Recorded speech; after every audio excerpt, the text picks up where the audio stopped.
रात बहुत हो गई थी। मैं भाग रही थी, चल रही थी। मेरे चेहरे और मुंह पर सूखापन आ गया था। जान व्याकुल हो गया था। पर मन में सिर्फ एक डर, वे लड़के फिर आ जाएंगे, मुझे पकड़ लेंगे, मेरे साथ अत्याचार करेंगे। इसी डर से मैं घर से भाग आई थी।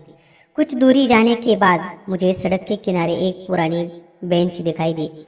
बड़ा हाईवे था, दूर से आती गाड़ियों की आवाज और हवा के किनारे से आने वाली ठंडी लहर महसूस हो रही थी। मैं थके हुए कदमों से उस बेंच के पास बैठ गई। काफी समय तक मैं वहां बैठी रही, हाँफ रही थी, और आखिर कब मेरी आंख लग गई यह मुझे खुद नहीं पता चला। अचानक मेरी आंख पर एक तेज रोशनी पड़ी। मैं घबरा कर उठी और डर कर चिल्ला उठी, मुझे छोड़ दो, मुझे छोड़ दो। सामने एक युवक खड़ा था। उसके हाथ में मौजूद टॉर्च की रोशनी मुझ पर और मेरे फटे हुए कपड़ों पर पड़ रही थी। मैं बहुत डर गई थी। मैं अकेली एक युवती, अब आगे मेरे साथ क्या होगा? इस डर से मेरा मन फिर कांपने लगा। और आगे ऐसा कुछ हुआ। नमस्कार दोस्तों और सहेलियों, मेरा नाम सारिका है। 5 साल पहले मेरी शादी हुई थी और शादी के बाद हमारा जीवन भले ही साधारण था, लेकिन बहुत सुखी था। मेरे पति विशाल एक किराने की दुकान में काम करते थे। तनख्वाह बहुत बड़ी नहीं थी, लेकिन उसी पर हमारा घर परिवार बहुत अच्छी तरह चलता था। मिट्टी का ओटा, कौला रोछत, एक कोने में चूल्हा, उम्बरटे पर बैठने की थोड़ी सी जगह, साधारण झोपड़ी थी। लेकिन उसी छोटे से घर में हमारा पूरा संसार समाया हुआ था। मैं, मेरा विशाल और मेरी सास। ससुर जी का कुछ साल पहले ही निधन हो गया था, इसलिए घर की सारी जिम्मेदारियां विशाल ही संभालते थे। मगर उन्होंने कभी उसे बोझ नहीं माना। उल्टा हमेशा हंसते हुए खुश मन से घर को संभालते थे। हमारे बीच कभी झगड़ा नहीं हुआ, कोई तकरार नहीं, और 4 साल कैसे बीत गए पता ही नहीं चला। हम एक दूसरे से दिल से प्यार करते थे। मुझे बच्चा नहीं हो रहा था, लेकिन विशाल ने कभी भी इसके लिए मुझे दोष नहीं दिया। उल्टा मेरे लिए उनका प्यार दिन ब दिन बढ़ता ही गया। तुम मेरे साथ हो तो मुझे जिंदगी में और कुछ नहीं चाहिए, वे हमेशा मुस्कुराकर कहते थे। लेकिन किस्मत का वार इतना कठोर हो निकला कि एक पल में हमारा खुशहाल घर उजड़ गया। उस शाम वह काम से साइकिल पर घर लौट रहे थे। अंधेरा घिर चुका था, सड़क सुनसान थी, और तभी पीछे से आती एक तेज रफ्तार ट्रक ने उन्हें जोरदार टक्कर मार दी। ट्रक की आवाज़ सुनने लायक भी, सड़क पर कोई हलचल नहीं थी, और टक्कर के बाद वे साइकिल समेत सड़क के किनारे फेंक दिए गए। मगर वहाँ उनकी मदद करने वाला कोई नहीं था। घर पर मैं और सासू माँ उनकी राह देख रहे थे। हमेशा 7:30 बजे घर आने वाले विशाल आज 10 बजने पर भी नहीं आए थे। हर मिनट के साथ मेरा मन बेचैन हो जा रहा था। बुरे विचार मन में घर करने लगे थे। आखिर में सासू माँ से बोली, माँ जी, मैं सड़क पर जाकर देखती हूँ, शायद साइकिल में कोई प्रॉब्लम आ गया होगा। मैंने कंदील जलाकर कांच लगाई और कांपते हाथों से दरवाजा खोलकर बाहर निकल पड़ी। सासूबाई का चिंता से भरा हुआ स्वर मेरे कान में पड़ा, सावधान रहकर जाना बेटा। चारों तरफ गहरा अंधेरा पसरा था। रात के कीड़ों की आवाज और दूर पेड़ों की पत्तियों से सरसराहट माहौल को और भयावह बनाती थी। मैं लगभग 1 किलोमीटर पैदल चली और आगे सड़क पर कुछ लोगों की भीड़ दिखाई दी। पुलिस की गाड़ी, एक बड़ा ट्रक और कुछ आपस में धीमी आवाज में बातें करते हुए खड़े थे। मेरा दिल जोर जोर से धड़कने लगा। कदम अपने आप तेजी से भीड़ की तरफ दौड़ने लगे। लोगों को धक्का देकर मैं आगे पहुंची तो जमीन पर खून में लथपथ एक आदमी पड़ा था, चेहरा नीचे की तरफ, कपड़े फटे हुए। लेकिन उन कपड़ों को देखते ही मेरे होश उड़ गए। मेरे कांपते हाथों ने कंदील आगे किया और मेरी आंखों के सामने दुनिया जैसे अंधेरे में डूब गई। वह मेरा विशाल था। एक पल के लिए मेरी सांसों तक रुक गई, गला बंद हो गया और मैं वही बेहोश होकर गिर पड़ी।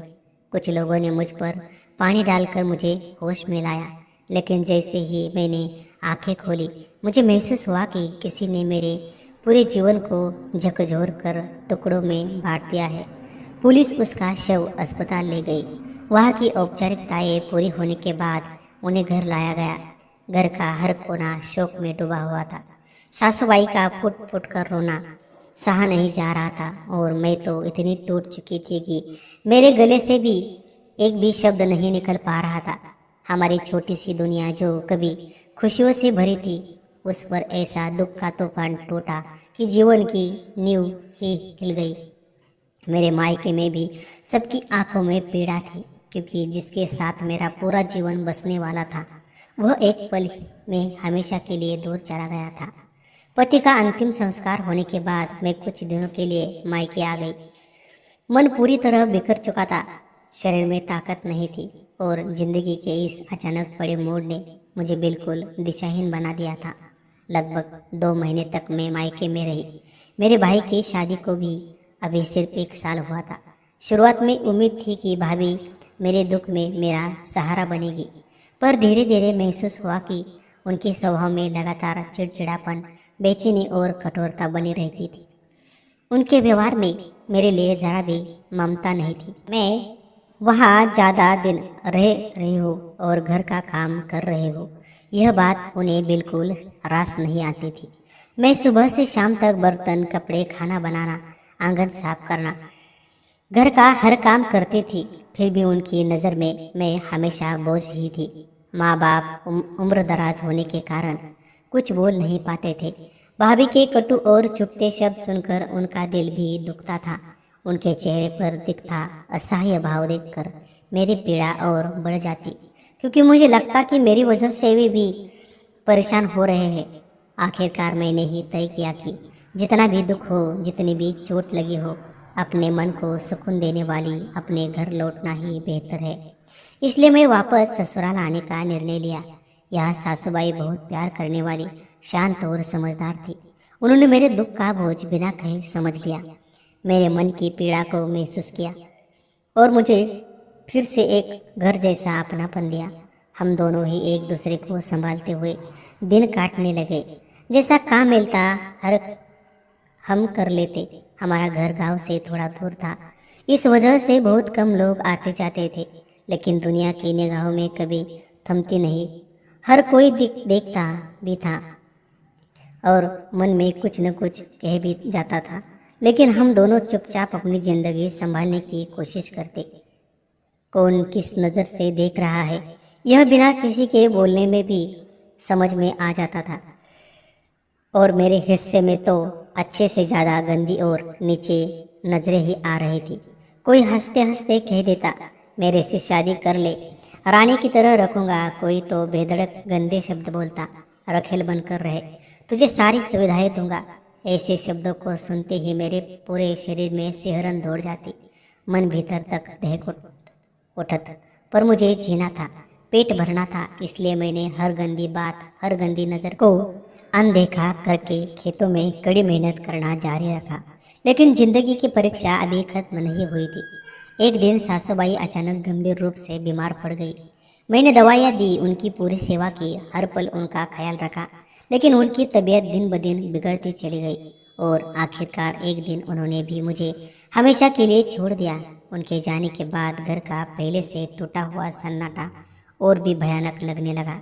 रात बढ़ती तो अंधेरा भारी हो जाता। दिन में काम पर जाते ही लोगों के तेज चुभते हुए कटाक्ष, लेकिन मेरे लिए जीना छोड़ देना मुमकिन नहीं था। मैंने दूसरों के खेतों पर रोजंदारी का काम करना शुरू किया। गांव में कुछ बहुत गरीब किसान थे और कुछ बेहद अमीर साहूकार किस्म के लोग भी। एक दिन मैं एक अमीर किसान के खेत में अकेली काम कर रही थी। शाम के 6 बजकर ऊपर हो चुके थे। हवा में हल्की ठंडक थी। पक्षी अपने घोंसलों की तरफ लौटने लगे थे। शरीर थक चुका था और काम का समय भी खत्म हो गया था। तभी खेत का मालिक वहाँ आ गया और करखत आवाज में बोला, थोड़ा और काम कर ले, आज बहुत काम बाकी है। उसकी बात में आदेश था, विनती नहीं। मजबूरी में मैंने फिर से काम शुरू कर दिया। 6:30 बजे मैंने काम खत्म करके घर की ओर कदम बढ़ाए, तभी अचानक उसने मेरा हाथ पकड़ लिया और गंदी नज़र से मुझे अपनी ओर खींचते हुए बोला, मेरी बात मान ले, मेरी रखेल बन जा, सोने की तरह रखूंगा। उसके वो जहरीले शब्द, वो डरावनी नज़र और हाथ की हंसी हुई पकड़ देखकर मेरे भीतर दबी हुई डर, अपनापन, गुस्सा और घृणा अचानक अंगार बनकर भड़क उठी।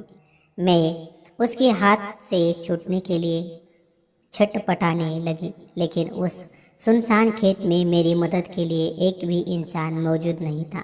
चारों तरफ बस पत्तों की सरसराहट और मेरे तेज धड़कते दिल की आवाज़ गूंज रही थी। वह मेरी मजबूरी का फायदा उठाकर मुझ पर जबरदस्ती करना चाहता था। मुझे अपनी ओर खींच रहा था। उसके शरीर से आती पसीने की बदबू और हाथ की वह कसावट मेरे रोंगटे खड़े कर रही थी।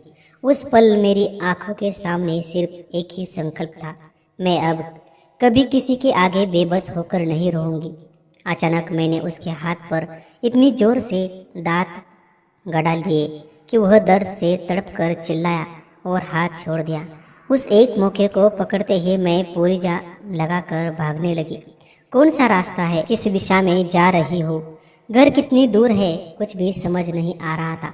बस जहाँ कहीं थोड़ी रोशनी दिख रही थी, जहाँ जीवन सुरक्षित लगे, वही मेरी टांगे बिना रुके दौड़ती चली जा रही थी। मेरा गला सूख गया था, आंखों में डर भर गया था और मन में टूटा हुआ आत्मविश्वास लड़खड़ा रहा था। इन्हीं सबके बीच में गांव से बहुत बहुत दूर निकल गई। रात के करीब 11:15 बजने आए थे। चारों तरफ घना अंधेरा पसरा हुआ था और आखिर मैं किसी तरह हाईवे के किनारे तक पहुंच पाई थी। सांसें फूल गई थी, पानी भी साथ नहीं था, मुंह सूख कर चटकू लगा था और भागने की ताकत तो जैसे पूरी तरह खत्म हो चुकी थी। सड़क के किनारे एक पुरानी जंग लगी बेंच दिखाई दी। मेरे शरीर में बची खुची सारी शक्ति एक पल में जैसे गायब हो गई और ठंडी हवा से बदन सुन पड़ने लगा।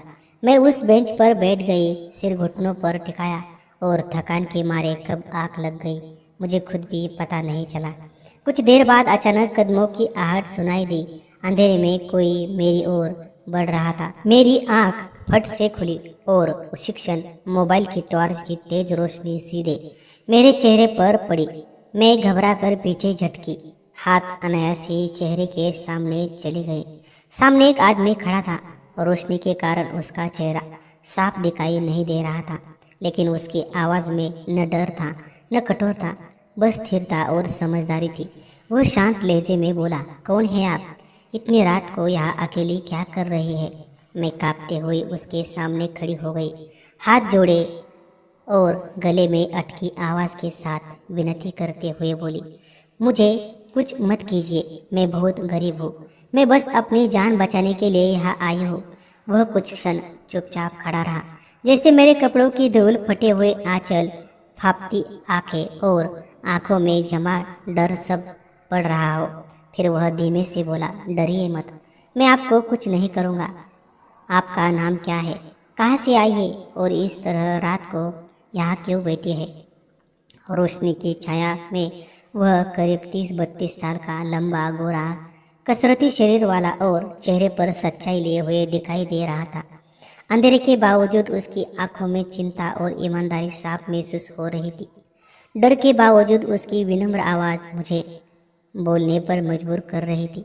मैंने हिचकिचाते हुए उसे अपने जीवन का सारा दर्द सुनाना शुरू किया।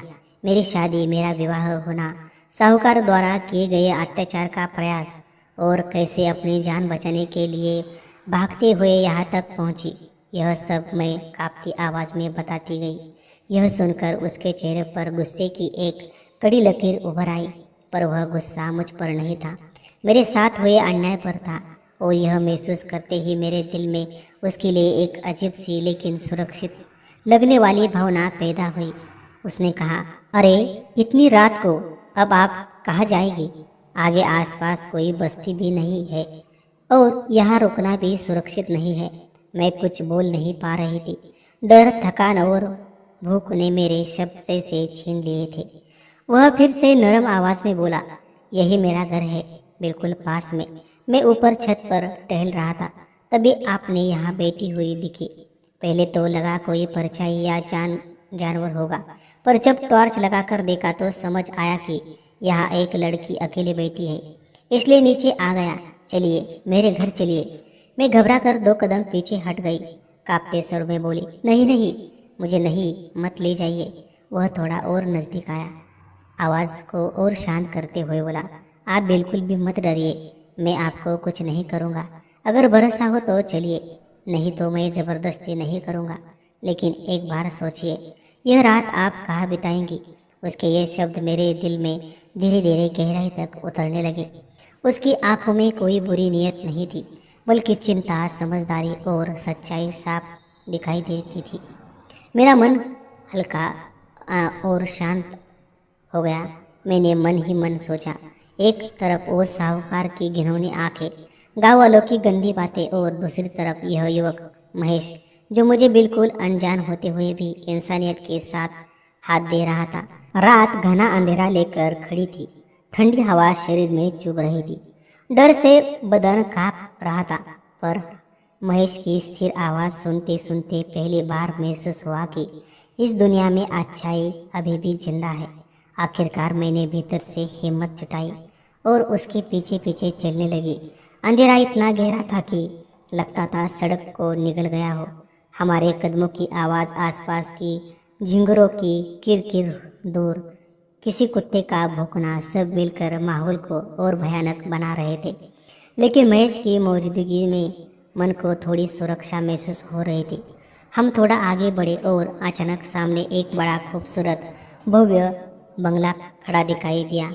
वह घर देखकर मेरी आंखें फटी रह गई। इतना बड़ा, साफ सुथरा, नीट नेट का घर मैंने जिंदगी में कभी नहीं देखा था। मानो किस्मत ने मुझे अचानक किसी दूसरे ही संसार में पहुंचा दिया हो। महेश ने दरवाज़ा खोला और मुझे अंदर आने को कहा। घर में घुसते ही पहली बार लगा कि मैं सच में उस डरावने संकट से दूर आ गई हूँ। कमरे में हल्की रोशनी, हवा में एक नाजुक सी खुशबू और सफ़ेद चादर से ढका हुआ चमकता फर्श, यह सब देखकर मेरे मन में एक अनोखी शांति उतर आई। महेश ने कहा, यहाँ बैठिए, और मुझे सोफे पर बिठाया। तभी अंदर के कमरे से करीब 60-65 साल की एक दादी एक छोटे से बच्चे को गोद में लेकर बाहर आई। बच्चा शायद 8-9 महीने का रहा होगा, नन्हा, मासूम और दादी की बाहों में आराम से लेटा हुआ। दादी ने मुझे गहराई से देखते हुए पूछा, महेश बेटा, यह कौन है? इतनी रात को क्यों लाई इसे? महेश ने शांत, आदरपूर्ण और बिना कुछ छिपाए पूरा सच बताया कि मैं विधवा हूँ। पति के गुजरने के बाद जिंदगी लगातार मुझे सताती रही। गाँव वालों की गंदी निगाहें, साहूकार द्वारा की गई जबरदस्ती की कोशिश, और कैसे मैं अपनी जान बचाते बचाते यहाँ तक पहुँची। यह सब सुनते सुनते दादी के चेहरे पर करुणा, समझ और माँ जैसा अपनापन उभर आया। वह मेरे पास आई, मेरे सिर पर हाथ रखते हुए बोली, बच्ची चिंता मत कर, यहाँ तो बिल्कुल सुरक्षित है। हम तुझे कोई तकलीफ नहीं देंगे। उसके उस ममता भरे स्पर्श ने मेरे टूटे हुए दिल को भर दिया। उसी क्षण मुझे अपनी सासूबाई के प्रेम की याद आ गई और आंखें अनायास ही भर आई। महेश तुरंत मेरे लिए पानी का गिलास लेकर आया।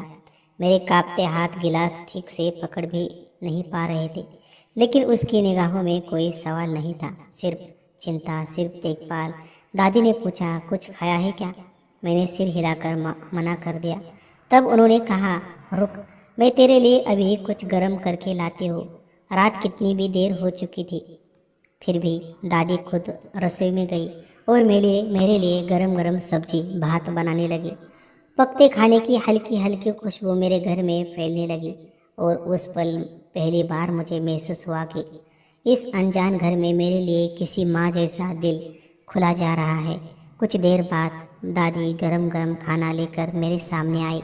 सब्जी की महक, उसके चेहरे पर झलकती ममता और मेरी जिंदगी में जमा हुआ दर्द, इन सब का मिला जुला भार देखकर मेरी आंखों से आंसू अपने आप बहने लगे। मैं कांपते हाथों से खाने लगी, लेकिन जैसे ही पहला कौर मुंह में गया, मेरी आंखों से गिरते आंसुओं ने थाली भिगो दी। फिर भी उसकी मौजूदगी ने मुझे पहली बार लगा कि शायद मेरा जीवन सचमुच अभी खत्म नहीं हुआ। इतने संघर्ष के बाद पहली बार किसी का सच्चा स्नेह महसूस हो रहा था। पहली बार किसी ने मेरी पीड़ा पर महरम जैसा सुकून दिया था। मैं कृतज्ञ होकर बोली, दादी, आप लोगों की वजह से ही मैं जिंदा हूँ। सच में मैं आपकी बहुत आभारी हूँ।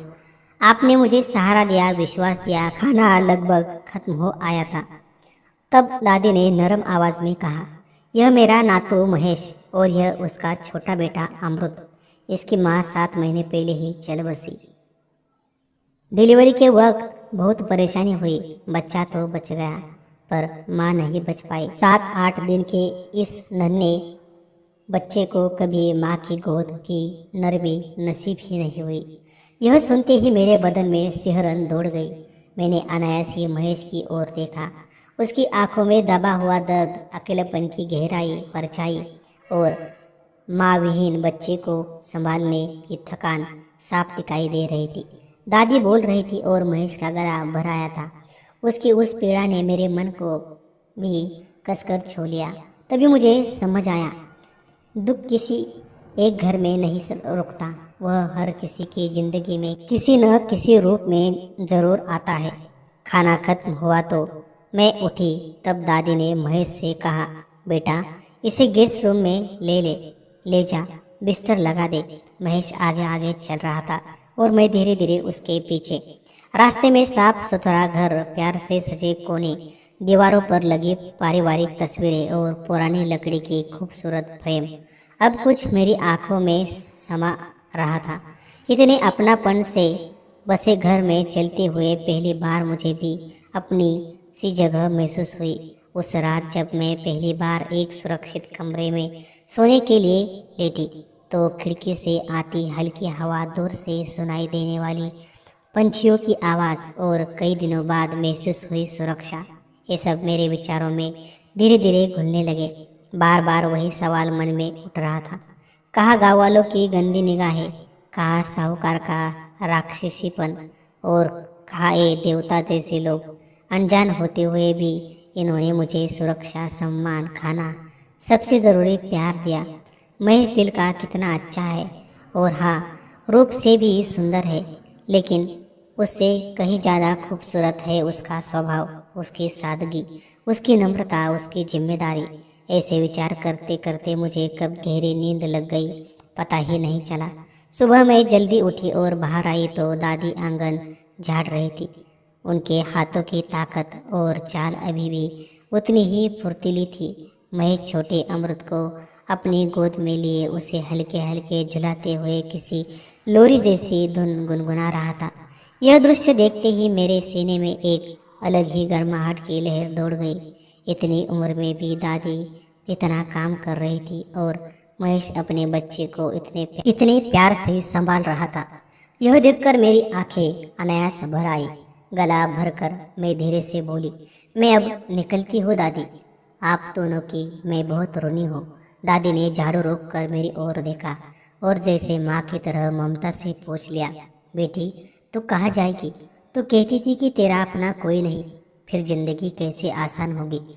उनके शब्दों में चिंता थी और उनकी आवाज़ में एक गीली सी मिठास। मैंने धीरे से जवाब दिया, कोई काम ढूंढूंगी, जो मिलेगा वही कर लूँगी।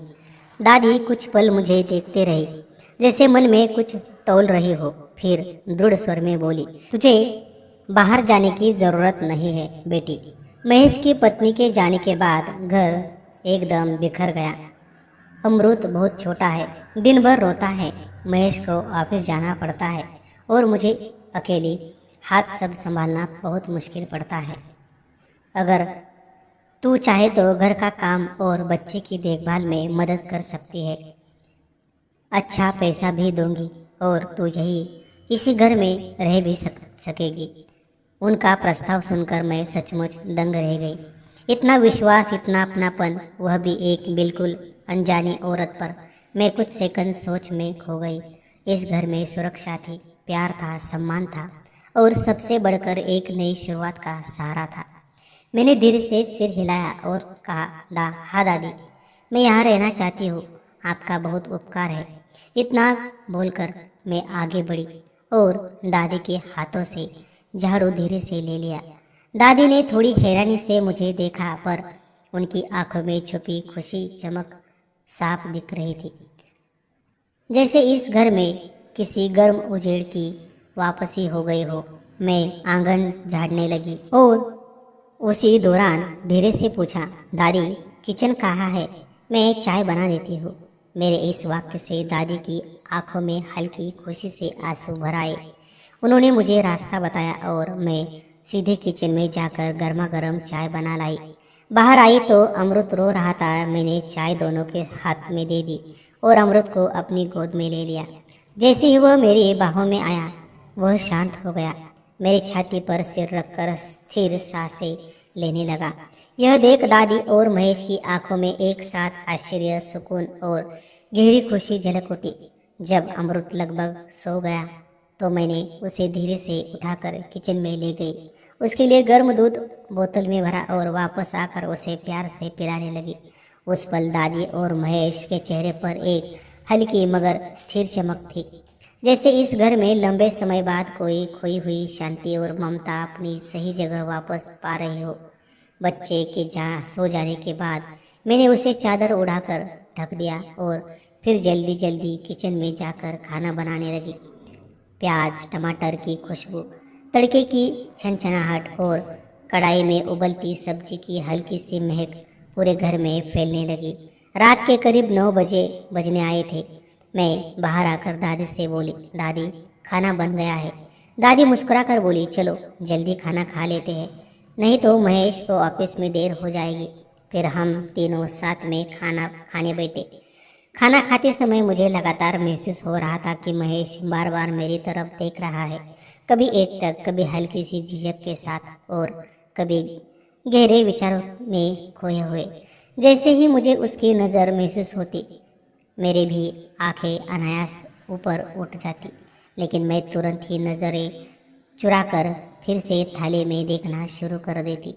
उसकी निगाहों में एक अलग ही अर्थ था, आदर, अपनापन, कृतज्ञता और शायद वह भाव जो इंसान के भीतर तब जन्म लेता है जब किसी की मौजूदगी अचानक उसके जीवन की खाली जगह को भरने लगती है।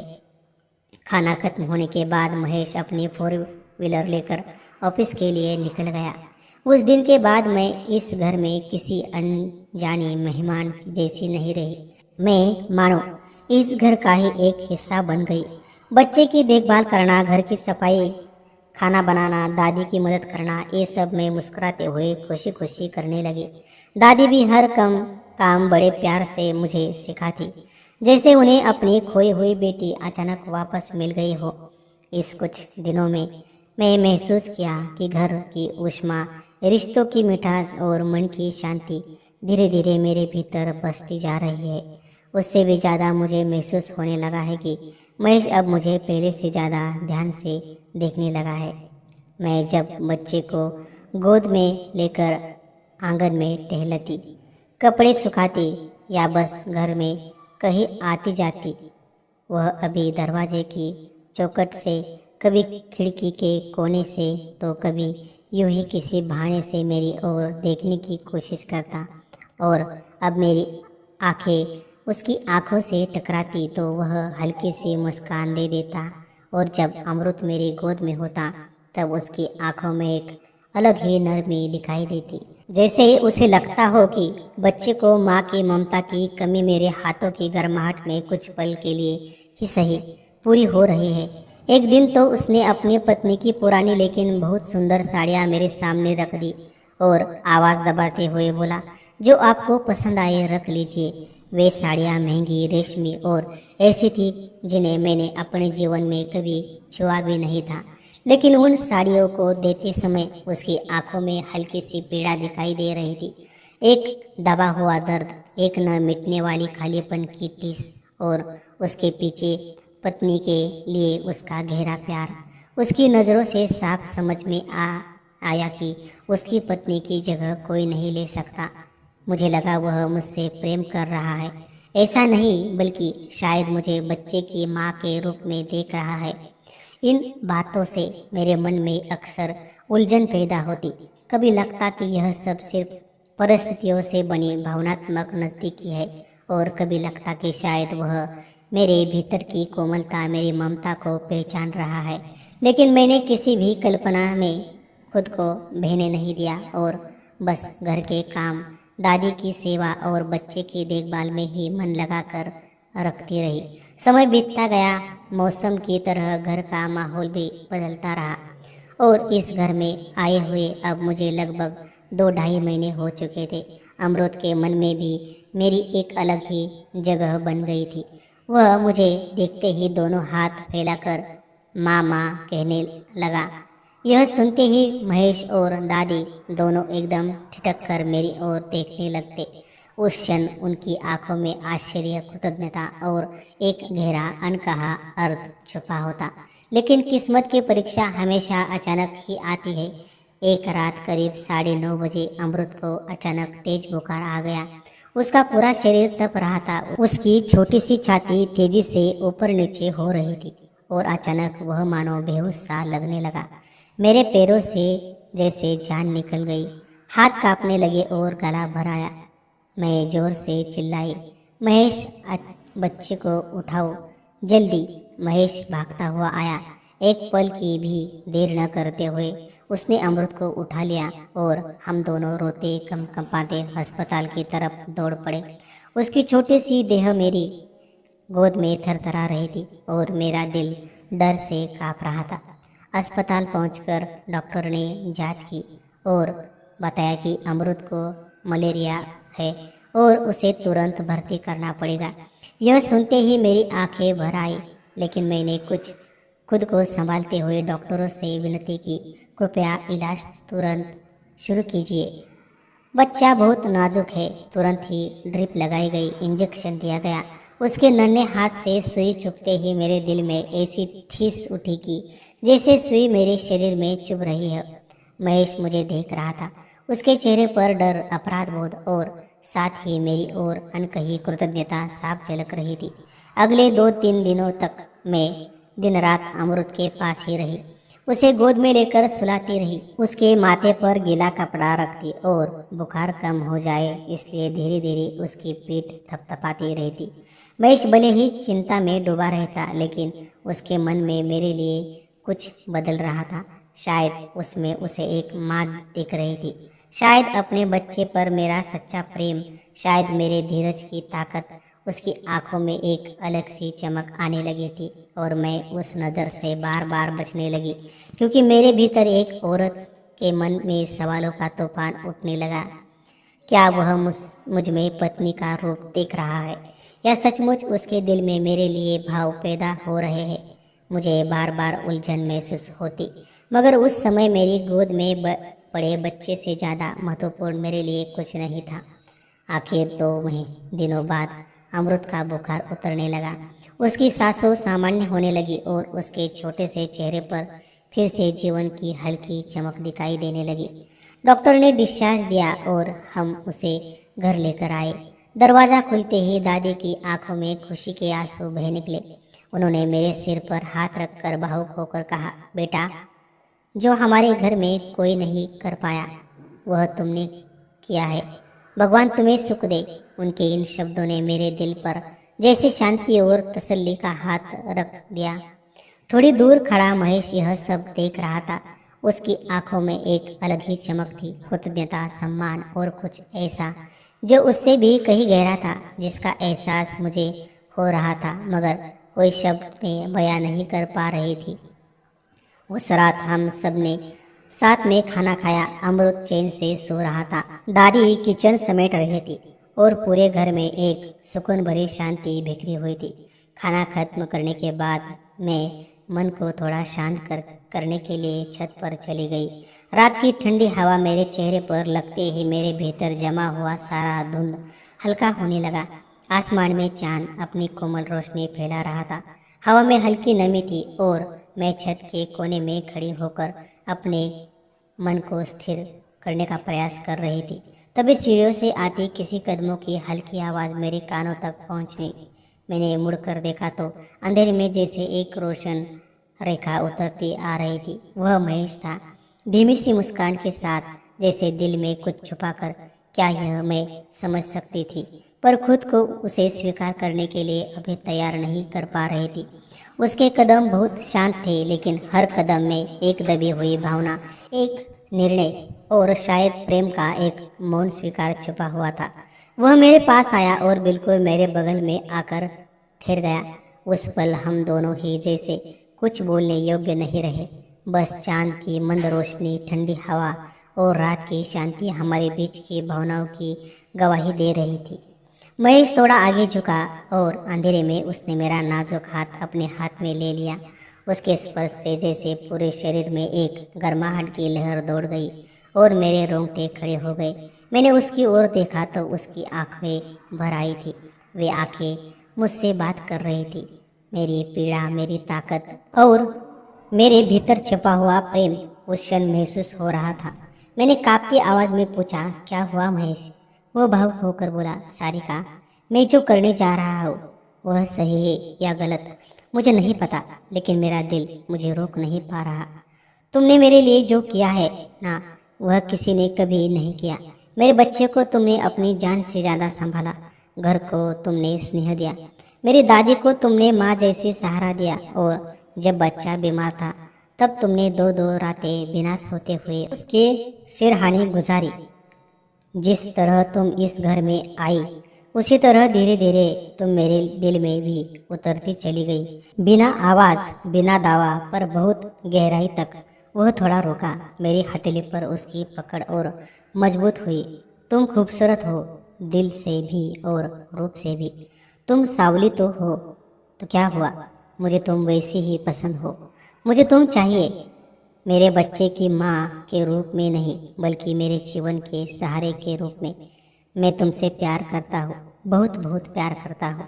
उसके इन शब्दों ने जैसे मेरी सांसें थाम दी। इतनी सच्चाई से, इतनी गहराई से किसी ने भी कभी मेरे लिए कुछ कहा ही नहीं था। मैं कुछ कह पाती उसके पहले ही उसने मुझे हल्के से अपनी ओर खींचा।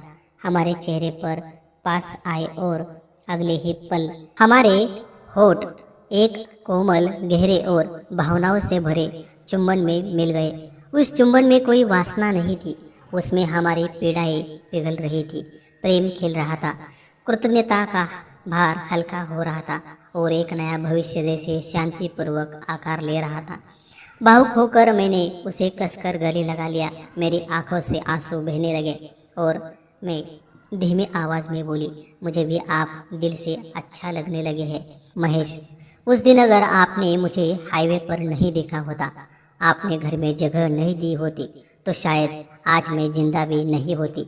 दुनिया ने मुझे जीने नहीं दिया होता। आपने मुझे नई जिंदगी दी, नया सहारा दिया, और आपने मुझे सुरक्षा, ममता और घर की ऊष्मा मिली। मेरी बात सुनकर उसने मुझे और मजबूती से गले लगाया और हम दोनों कुछ क्षणों तक वैसे ही एक दूसरे से चिपक कर खड़े रहे, जैसे बीते हुए दर्द भूल रहे हो और हमारे जीवन के नए पन्ने धीरे धीरे खुल रहे हो। उस रात के बाद हमारा रिश्ता और भी गहराया और भी नज़दीकियों से भरने लगा। दिन ब दिन हमारी बातें बढ़ने लगी, हमारी नज़रें और भी नरम हो गई और हर गुजरते दिन के बाद हमारे दिल एक दूसरे को और गहराई से अपनाने लगे। मुझे उस घर में आए अब पूरे 6 महीने हो चुके थे और महेश, दादी और छोटा अमृत, ये तीनों ही मेरे दिल में खून के रिश्तों जितने ही गहरे उतर चुके थे। एक दिन हम सब साथ बैठकर खाना खा रहे थे। घर में शांति और संतोष भरा हुआ था। तभी अचानक महेश ने गंभीर आवाज में कहा, दादी, मुझे शादी करनी है। दादी तुरंत खुशी से बोली, तो कर लो बेटा, तुझे कौन रोक रहा है। कोई अच्छी सी लड़की देख, सारिका जैसी, जो दिल से लगाव रखे, हर घर संभाले, बच्चे को ममता दे, ऐसी ही कोई। महेश हल्के से मुस्कुराया, मेरी ओर देखते हुए बोला, दादी, अगर मैं सारिका से ही शादी कर लूँ तो? दादी के हाथ में थाली हल्की सी कांपी। वे ठिठक गई और मेरी ओर देखने लगी। उनकी आंखों में खुशी के आंसू जमा होने लगे। कांपती आवाज में उन्होंने पूछा, सारिका बेटा, क्या तुझे हमारा महेश पसंद है? मैं और महेश दोनों ने एक दूसरे की ओर देखा। हमारी नज़रों में प्रेम साफ साफ झलक रहा था, कुछ भी छुपा हुआ नहीं था। मैंने धीरे से सिर हिलाकर हाँ कहा। दादी की खुशी का कोई ठिकाना न रहा। वे थाली छोड़कर दौड़ती हुई मेरे पास आई, मुझे गले लगाते हुए बोली, सच में तू हमारे महेश से शादी करेगी तो हमारे घर को फिर से रोशनी से भर देगी। उनकी ममता की उस ऊष्मा ने मेरे दिल भराया। मैं मुस्कुराते हुए उन्हें गले लग गई। फिर मैं और महेश दोनों ने मिलकर दादी के पैरों में झुककर उनका आशीर्वाद लिया। कुछ ही दिनों बाद हमारी शादी बड़े प्यार, सादगी और अपनत्व से के माहौल में संपन्न हुई। मैं महेश की पत्नी बनी, अमृत को उसकी माँ मिली और हमारा टूटा हुआ संसार फिर से एक नई डोर में बंद कर जुड़ गया। आज हम तीनों, मैं, महेश और हमारा छोटा अमृत, प्यार, खुशी, सम्मान और विश्वास के साथ जी रहे हैं। एक दूसरे का सहारा बनकर एक सुंदर जीवन जी रहे हैं। दोस्तों, सहेलियों, तुम्हें क्या लगता है, हमने एक दूसरे के दर्द को समझकर एक दूसरे को सहारा देकर शादी करने का जो निर्णय लिया वह सही था या गलत? अपना मत कमेंट में ज़रूर बताना। हमारे दोनों के जीवन में बहुत दर्द था, बहुत जख्म थे, लेकिन हमने एक दूसरे में सहारा, आसरा खोजा और फिर से जीना सीखा। कभी कभी हमें लगता है कि जिंदगी यही खत्म होती है, लेकिन असल में वहीं से एक नया पन्ना खुलता है। जाते जाते तुमसे एक सवाल, किसी इंसान को उसके दर्द समेत स्वीकारना, उसके घाव को समझना, क्या यही आज के ज़माने में सबसे बड़ा प्यार नहीं है? अपना विचार कमेंट में ज़रूर लिखिए। और अगर आपको मेरी और महेश की प्रेम कहानी पसंद आई हो तो कहानी को लाइक, शेयर और चैनल को सब्सक्राइब करना मत भूलिए। धन्यवाद।